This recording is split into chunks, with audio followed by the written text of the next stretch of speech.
பேரே இல்லையா இதுல? பேரெல்லாம் போட மாட்டாங்க. வெளியே காட்டாது பாயிண்ட்ல இந்த ட்ரக் இவங்களுக்கு எப்படி கிடைக்குதுன்ற ஒரு விஷயம் பெரிய கேள்விக்குறியா இருக்கு. இப்போ பார்த்தீங்கன்னா தொடர்ச்சியாக நம்ம வந்து ஒரு ஸ்டிங் ஆப்ரேஷன் பண்ணோம். பார்த்தீங்கன்னா திருவெற்றியூரில் அதிகப்படியான மாடு இருக்குது. அங்கேருந்து சில பேர் பால் கறந்து எடுத்துகிட்டு வராங்க, பேசன் பீச்சில் இறக்குறாங்க. இங்கே என்னென்னா பார்த்தீங்கன்னா சர்வசாதாரணமாக இந்த மாட்டுக்கு உணர்ச்சி தரக்கூடிய ஒரு விஷயமா ஒரு இன்ஜெக்ஷனை கடுமையாக தாக்குறாங்க. மெரிபா பன்னீர் சோடா, ஐ ட்ரஸ்ட் மெரிபா. இந்தியாவில் வந்து இந்த மாதிரி மாடுகளுக்கு ஊசி போட்டு பால் வர வைக்க வேண்டியது இல்லீகல் தான். ஏன்னா அது வந்து ஹியூமன்ஸுக்கு கேடுன்றதை தாண்டி முதல்ல மாடுகளுக்கு கேடு. அக்கா எவ்வளோக்கா அது ஊசி? பாக்ஸ் ஓப்பன் பண்ணல 85. இல்லைண்ணா இப்போ வெட்டினரி ஹாஸ்பிட்டலில் விற்கிற ஊசிக்கா இவங்களுக்கு என்ன? இது மருந்து, அது ஊசி. மருந்துன்னா அதை தொட்டியில் கலக்கி விட்டுலாமா? சிரிஞ்சில் ஏற்றணும். அந்த ஆக்சிடோசின் செலுத்தும் போது அந்த ஆக்சிடோசின் கெமிக்கல்ஸோட சேர்ந்து வருது. அந்த பாலை வந்து நம்ம உட்கொள்ளும் போது நிறைய பேர் வந்து சீக்கிரமா வயசுக்கு வர்றது. அதே மாதிரி இந்த லேடிஸுங்களுக்கு இந்த கருதர பிரச்சனைங்க, பிசிஓடி பிரச்சனைங்க. ஊசி போட்டால் வாங்க மாட்டாங்க பால். தெரிஞ்சிடும் அது பால் தெரிஞ்சிடும். எப்படியா இருந்தாலும் அவங்க எப்படி தெரியும்? அவங்க எதாவது சொல்கிறாங்க, மாட்டுக்கு இன்ஜெக்ஷன் போட்டால் வானாங்க வெத்தராதிங்க பாலுன்றாங்க. ஆனால் சொல்லுவாங்க, தெரியாது.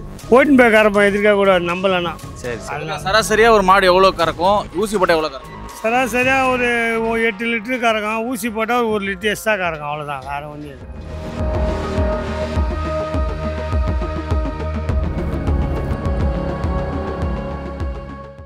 அந்த ஆக்சிடோசின் ஹார்மோன் வந்து ஃபீமேல் ஹார்மோன் நான் சொன்ன மாதிரி.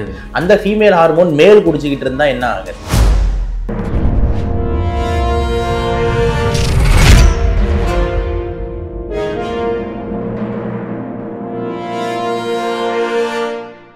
ரிஃப்ளெக்ட் நேயருக்கு சமூக ஆர்வலர் சசிகுமாரின் வணக்கம். தொடர்ச்சியாக நம்ம வந்து ஒரு ஸ்டிங் ஆப்ரேஷன் பண்ணோம். திருவெற்றியூரில் அதிகப்படியான மாடு இருக்குது. அங்கேருந்து சில பேர் பால் கறந்து எடுத்துகிட்டு வராங்க, பேசன் பீச்சில் இறக்குறாங்க.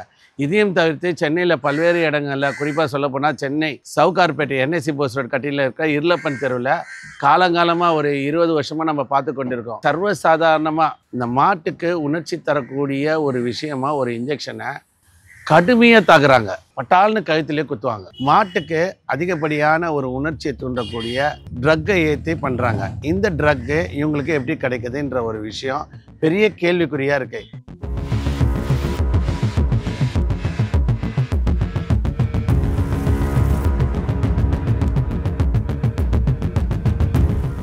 ஒரு ஸ்கிரிப்ஷன் இல்லாமல் இந்த மாட்டுக்கு தேவையான ஊசி, அந்த ட்ரக்கை வந்து முறைகேடாக சில ஃபார்மசிட்டிகள்லேருந்து வாங்கி சில மாட்டுக்காரங்க வீட்டில் பதுக்கி வச்சுருக்காங்க.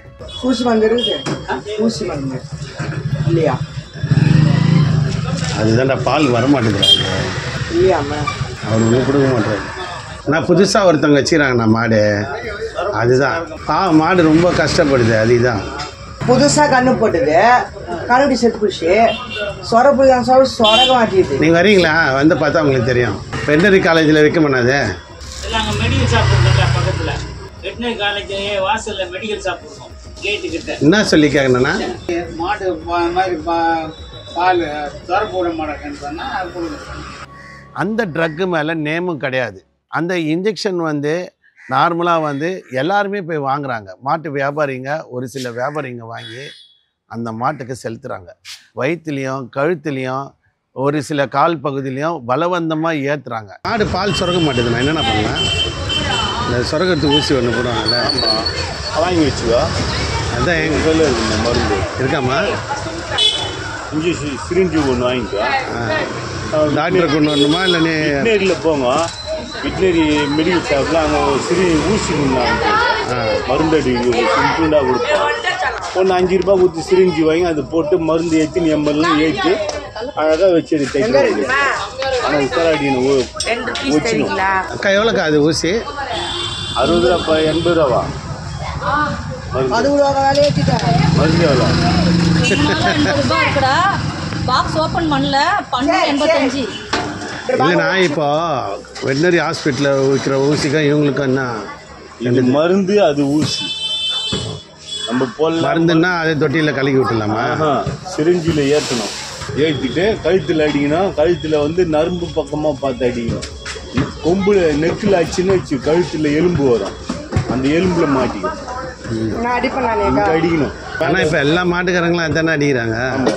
எல்லா மாட்டுக்காரங்களும் அதான் அடிக்கிறாங்க. மாடு சொரகல் என்ன செய்வாங்க? பால் சொரகல்னா என்ன பண்ண முடியும்? அடிப்பாங்க. ஒன்று கூட ஒரு பாக்ஸ் இல்லையா?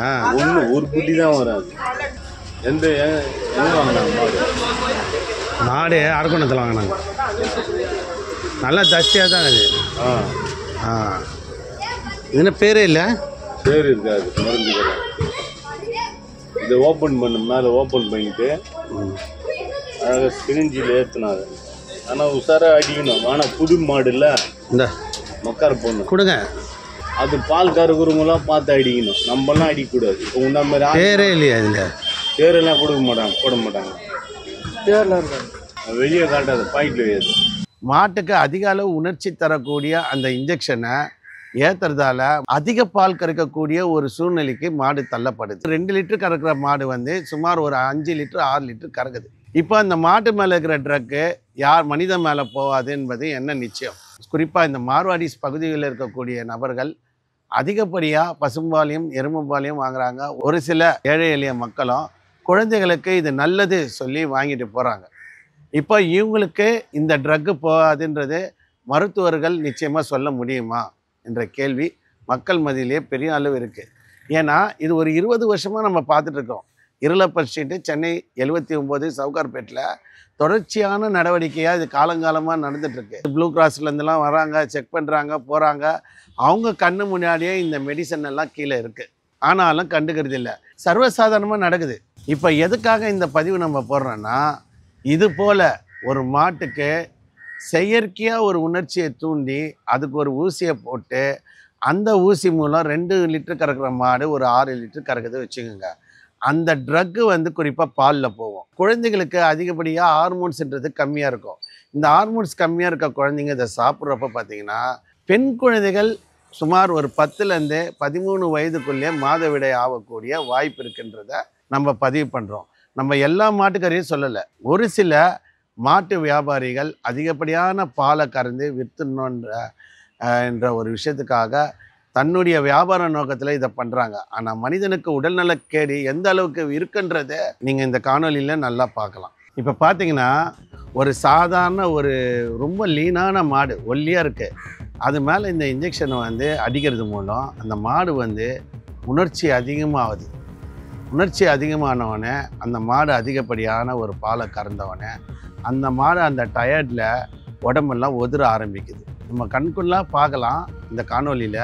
கடன்னு ஆடுது. அந்த மாடு நிற்கக்கூட ஸ்ட்ரென்த் இல்லாமல் ரொம்ப டயர்ட்னஸ் ஆகி அந்த மாடு ரொம்ப வீக் ஆகுது. இதை பற்றி நம்ம மருத்துவர்கிட்ட ஆலோசனை கேட்கலாம், வாங்க போகலாம். பால் வந்து மோஸ்ட்லி ஒரு மாடு வந்து 2 லிட்டர் கிடக்குதுன்னா இந்த இன்ஜெக்ஷன் போடுவது மூலிமா 4 லிட்டர் கிடக்கும் அப்படின்றாங்க. இது ஹெல்த்தா? இது வந்து இல்லீகல் தானே சார்? இல்லை, நம்ம ஊரில் இது இல்லீகல். ஓகே, இந்தியாவில் வந்து இந்த மாதிரி மாடுகளுக்கு ஊசி போட்டு பால் வர வைக்க வேண்டியது இல்லீகல் தான். மெயினாக இதில் வந்து எக்ஸ்ப்ளாய்ட் பண்ணுற ட்ரக் வந்து பார்த்திங்கன்னா ஒரு ஹார்மோன்ஸ் தான். ஓகே, ஹார்மோன்ஸ் எதுக்குன்னா வந்து இந்த பால் சுரக்கிறதுக்குன்னு ஒரு சில ஹார்மோன்ஸ் இருக்கும். Okay, example female depend hormones. அதில் முக்கியமான ஹார்மோன் இதை வந்து பண்ணுறது வந்து ஆக்சிடோசின் அப்படின்ற ஹார்மோன். ஜென்ரலாக நம்ம ஹியூமன்ஸ்க்கே அந்த ஆக்சிடோசின் ஹார்மோன் வந்து லேடிஸுங்களுக்கு இந்த குழந்தை வெளியே வர டைமில் வந்து ரொம்ப இம்பார்ட்டண்ட்டாக தேவைப்படுது. அந்த யூட்ரஸை அழுத்தி அந்த குழந்தை வெளியே வரத்துக்கு இந்த ஆக்சிடோசின் ரொம்ப இம்பார்ட்டண்ட்டாக பயன்படுது. மாடுங்களுக்கும் வந்து இந்த மாதிரி பால் வந்து கம்மியாக வருது, சரியாக வரல அப்படின்னும் போது இந்த ஆக்சிடோசின் செலுத்தும் போது அந்த பால் வந்து டக்குன்னு இந்த வெளியே வர்றதுக்கான வாய்ப்புகள் அதிகமாக இருக்குது, பீச்சி அடிக்கிறதுக்கு வாய்ப்புகள் அதிகமாக இருக்குன்ட்டு யூஸ் பண்ணுறாங்க. ஆனால் அதில் நிறைய சைடு எஃபெக்ட்ஸ் இருக்குது. நிறைய இடத்துல ரிப்போர்ட் தப்பாக போயிருக்குன்றதுனால நம்ம டெல்லி கோர்ட்லேருந்து நிறைய கோர்ட், சுப்ரீம் கோர்ட் வரைக்கும் இதை வந்து இல்லீகலாக பேன் பண்ணியிருக்காங்க. ஏன்னா அது வந்து ஹியூமன்ஸுக்கு கேடுன்றதை தாண்டி முதல்ல மாடுகளுக்கு கேடு. மாடுகளோட லைஃப் ஸ்பேன் குறையிறது, இதெல்லாம் நிறைய வாய்ப்புகள் இருக்குன்றதுனால இது தவறுதான்றதுல மாற்றுக்கிறது இல்லை. ஸோ அந்த ஆக்சிடோசின் அதிக லெவலில் செலுத்தும் போது ஹார்மோனல் இம்பேலன்ஸ் வரும். அப்படி வரும்போது வந்து பார்த்திங்கன்னா அதோட ஹார்ட் ரேட் அதிகமாகிறது, கிட்னி ஃபங்க்ஷன்ஸில் தவறுதல் நடக்கிறது. அதே மாதிரி பார்த்திங்கன்னா சீக்கிரமாக உயிர் இழக்கிறதுக்கு வாய்ப்பு இருக்குது. அதே மாதிரி அதோட ஃபெர்டிலிட்டி லாஸ் ஆகும். அந்த டைம் அப்போ மொத்த பாலையும் கறந்து விட்டுட்டு அதுக்கப்புறம் வந்துட்டு அதுக்கு வந்து அடுத்து திருப்பி கன்சீவ் ஆகிறது பிரச்சனை, அடுத்த குழந்தைங்கள்ல அடுத்து வந்து ஒரு கண்ணுக்குட்டி போடுறதுன்றது நடக்காது, இந்த மாதிரி பிரச்சனைகள் வரும். ஸோ அதனால வந்து பார்த்தீங்கன்னா இந்த ஆக்சிடோசின் இன்ஜெக்ஷன் போடுறதுனாலையும் இந்த க்ரோத் ஹார்மோன்ஸ்லாம் கொடுக்கறதுனால மாடுங்களுக்கு நடுக்க மட்டும் இல்லை உயிருக்கே ஆபத்துன்றதுல இந்த மாற்றம் இருக்கு சார். இந்த இன்ஜெக்ஷன் போட்டு கறக்கிற பாலை நமக்கு தொடர்ச்சியாக எடுக்கிறதுனால என்னென்ன விளைவுகள்லாம் வரும் சார்? நம்மளுக்கும் டேஞ்சர்ன்றதுனால தான் கண்டிப்பாக கோர்ட் அதை பேன் பண்ணியிருக்காங்க. ஏன்னா இந்த ஆக்சிடோசின் செலுத்தும் போது அந்த ஆக்சிடோசின் கெமிக்கல்ஸோட சேர்ந்து வருது. அந்த பாலை வந்து நம்ம உட்கொள்ளும் போது நிறைய பேர் வந்து சீக்கிரமா வயசுக்கு வர்றது, அதே மாதிரி இந்த லேடிஸுங்களுக்கு இந்த கருதர பிரச்சனைங்க, பிசிஓடி பிரச்சனைங்க, இல்லை இந்த மாதிரி ப்ராப்ளம்ஸ் வரும். மேலுக்கு வந்து பார்த்தீங்கன்னா வந்து கொஞ்சம் செக்ஷுவல் இன்ட்ரெஸ்ட் கம்மியாகிறது. ஏன்னா மெயினாக இதெல்லாமே செக்ஸ் ஹார்மோன்ஸ். இந்த பால் சுரக்கிறது, இந்த கன்சீவ் ஆகிறது, குழந்தை பிறக்கிறது, இது எல்லாமே டீல் பண்ணுறது செக்ஸ் ஹார்மோன்ஸ். அந்த ஆக்சிடோசின் ஹார்மோன் வந்து ஃபீமேல் ஹார்மோன் நான் சொன்ன மாதிரி. அந்த ஃபீமேல் ஹார்மோன் மேல் குடிச்சிக்கிட்டு இருந்தா என்ன ஆகுறது? அது கரெக்டாக இருக்காது. ஸோ இதெல்லாம் வந்து அந்த பாலில் வந்து கொஞ்சம் வருதுன்றதுனால தான் நம்ம ஊரில் வந்து கோர்ட்டே கவர்மெண்ட்டே பேன் பண்ணியிருக்கு, இதை யூஸ் பண்ணாதீங்கன்னு. அதையும் தாண்டி கள்ள சந்தைகளில் இதில் விற்பனை வந்து நடக்குது. இப்போ ஆக்சிடோசின் இன்ஜெக்ஷன் வந்து எந்த ஃபார்மசிலையும் கொடுக்கக்கூடாதுன்றது ரூல்ஸ். ஆக்சிடோசின் இன்ஜெக்ஷன் வந்துட்டு இந்த மாதிரி இந்த அனிமல் ட்ரேடிங் பண்ணுறவங்களுக்கு கிடைக்கக்கூடாது. அந்த அனிமல் இண்டஸ்ட்ரிக்குன்னு சொல்லிட்டு ஒரு ஃபார்மசி இருக்கும்ல, அதாவது எப்படி நம்ம மனுஷங்க மருந்துங்க வாங்குறோமோ அதே மாதிரி அந்த பெட்ஸுக்கு உடம்பு சரியில்லைன்னா அதுக்குன்னு ஒரு மெடிக்கல் ஷாப், அதுக்குன்னு ஒரு ஹாஸ்பிட்டல்லாம் இருக்குல்ல, அங்கே இதெல்லாம் வந்துட்டு அவைலபிள் பண்ணக்கூடாதுன்னு ரூல்ஸ். ஆனால் கள்ள சந்தையில் லாப நோக்கத்துக்காக ஒரு சில ஃபார்மசி ஆளுங்க வந்து விற்கலாம், இவங்களும் வந்து பால் உடனே சுரக்கணுன்றதுக்காக வாங்கலாம். இது வந்து கள்ள சந்தையில் நடக்கலாம். ஓகேங்களா? ஸோ அப்படி நடந்து, ஏன்னா ஆனால் ரூல்ஸ் பிரகாரம் அது வந்து பேண்டு. ஸோ அப்படி பண்ணும்போது ஒரு லெவலுக்கு அதிகமாக நம்ம இன்ஜெக்ஷன் பண்ணும்போது என்ன ஆகுதுன்னா அந்த பால்லேயும் அந்த ஆக்சிடோசின் வரும். அப்போ அதிக லெவலில் ஆக்சிடோசின் பாலில் இருக்கும் போது நம்ம அதை உட்கொள்கிறோம் அப்படின்னும் போது நம்மளுக்கு ப்ராப்ளம் வர்றதுக்கு வாய்ப்பு அதிகமாக இருக்குது. ஸோ இதை வந்து நம்ம அந்த பாலை வந்து கரெக்டாக ரெகுலராக செக் பண்ணணும் அதிகாரிகள்ன்றது தான் மெயின். மாடு பால் கறக்குறீங்களா? பால் கறந்து முடிச்சோடனே நீங்கள் வளர்க்குற மாடு ஊசி போடுவீங்களா? ஒருத்தர் போடுவாங்க, நாங்கள் போட மாட்டோம் ஊசி. ஒரு சில மாட்டு வியாபாரிகள் ஊசி போட்டு பால் கறப்பாங்க. சரி, இப்போ இந்த மாடு வந்து இறந்த பின்பு நீங்கள் என்ன பண்ணுவீங்க? அது தொட்டிக்காருக்கு தான் கொடுப்பாங்க கூப்பிட்டு. ஓ, மாடு கசாப் கடைக்கு கடை அம்போம். கட்சி காலத்தில் அது ரொம்ப நல்லா சம்பாதிச்சாங்கன்னா அந்த மாட்டில் அது அறுப்பு கொடுக்க மாட்டோம். ஓகே, அது இந்த கோயிலில் விட்டா அவங்க பொச்சிடுவாங்க செத்த பிற்பாடு. சரி, ஓகேண்ணா. ஆனால் சில பேர் வந்து கசாப் கடைக்கு அனுப்பிச்சிடுவாங்க. ஆமாம், சரி. அதே மாதிரி வந்து பால் நிறையா கறக்கணுன்ட்டு ஊசி போடுறாங்க தானே சில பேர்? அதுக்கு இல்லை, குட்டி இல்லைன்னா ஊசி போட்டு தான் கறப்பாங்க. இல்லையா, நிறைய கேள்விப்படுறோம் நம்ம பால் நிறையமாக கறக்கணும்னு சொல்லிட்டு அரை மணி நேரம் முன்னாடி ஊசி போடுறாங்க இல்லையா? இப்போ நம்ம பார்க்குறேன் சவுகார்பேட்டில் இல்ல ஷீட்லலாம் ஃபுல்லாக பார்த்தீங்கன்னா ஊசி போட்டு தான். அது என்ன மாதிரியான ஊசினா? அதுதான் இந்த சொரப்பு வரதுக்கோசரம் டக்குன்னு. Okay, okay. அது ஒன்றும் கிடையாது, அது போடுறதால ஒன்றும். ஆனால் சட்டப்படி அது போடக்கூடாது தானே? கூடாது. ஆமாம், ஆமாம். நீங்கள் பார்த்துருக்கீங்களா அந்த மாதிரி போட்டதை? நான் பார்த்துக்கிறேன். நீங்கள் அதை ஆதரிக்கிறீங்களா? இல்லை, நாங்கள் போட மாட்டோம். ஏன்னா நம்ம வந்து எல்லாம் சேடு வீட்டுக்கு பால் ஊற்றுறோம், வாங்க மாட்டாங்க. ஊசி போட்டால் வாங்க மாட்டாங்க பால். தெரிஞ்சிடுமா அது பால்? தெரிஞ்சிடும். எப்படியா இருந்தாலும் அவங்க எப்படி தெரியும்? அவங்க எதாவது சொல்கிறாங்க, மாட்டுக்கு இன்ஜெக்ஷன் போட்டால் வானாங்க தராதிங்க பாலுன்றாங்க. ஆனால் சொல்லுவாங்க, தெரியாது. ஓட்டின் போய் கறப்போம், எதிர்க்க கூடாது நம்பலன்னா. சரி, சரி. சராசரியாக ஒரு மாடு எவ்வளோ கறக்கும், ஊசி போட்டால் எவ்வளோ கறக்கும்? சராசரியாக ஒரு 8 லிட்டரு கறக்கும், ஊசி போட்டால் 1 லிட்டர் எக்ஸ்ட்ரா கறக்கும், அவ்வளோதான், வேறு ஒன்றும் இல்லை.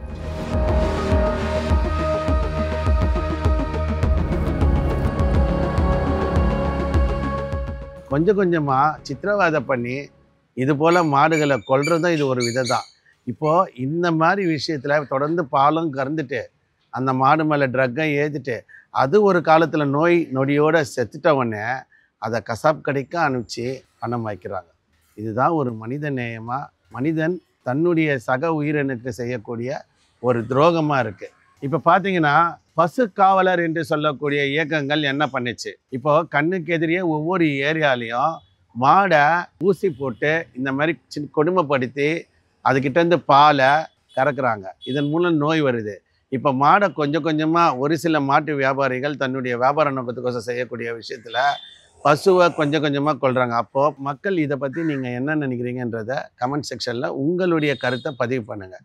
மேலும் பார்த்தீங்கன்னா இப்போ பசுக்காக மனிதனையே கொல்லக்கூடிய நபர்கள் இதற்காக என்ன செய்ய போகிறாங்க, இதற்காக என்ன நடவடிக்கை எடுக்க போகிறாங்க, எதிர்காலத்தில் நம்ம பார்க்க போகிறோம். நன்றி, வணக்கம்.